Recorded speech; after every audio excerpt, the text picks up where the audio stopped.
L'ultima partita di stagione regolare non sorride alla Zanetti Bergamo, che dopo essere stata in vantaggio per 2-0 si fa rimontare e concede la vittoria per 3-2 alla Delta Despar Trentino. Coach Bertini ritorna al Palagnelli dopo la stagione 2018-2019 e affronta il suo secondo di allora, Daniele Turino, in un match che vale punti in classifica importanti per il posizionamento in zona playoff. Comincia bene la formazione rossoblù, che va più a volte abbondantemente in vantaggio, facendosi sempre rimontare e rischiando fino alla fine di farsi scappare il set.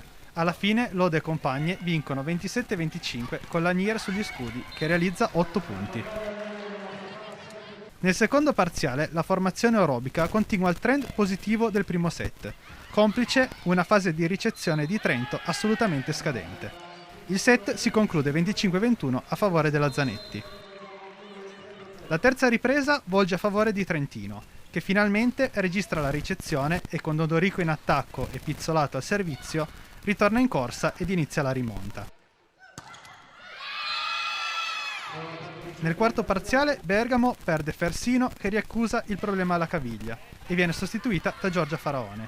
Melli, con i suoi 7 punti, guida alla vittoria la formazione giallo-blu, portando la partita al quinto set. Dopo un inizio punto a punto, il tiebreak prende una direzione precisa, con Trento che va al cambio campo sull'8-5. Dodorico e compagne chiudono la partita con 2 ace di Furlan, sul punteggio di 15-8.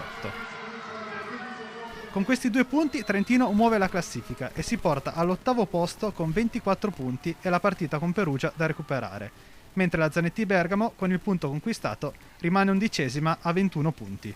Sì, direi che dal terzo set in poi abbiamo iniziato a giocare la nostra pallavolo, siamo arrivati un po' qua che dovevamo trovare il nostro ritmo e poi siamo andati salendo durante la partita. Io sono davvero strafiera della mia squadra perché davvero tutte chi è entrato ha dato il suo contributo e siamo state fantastiche davvero perché non era semplice.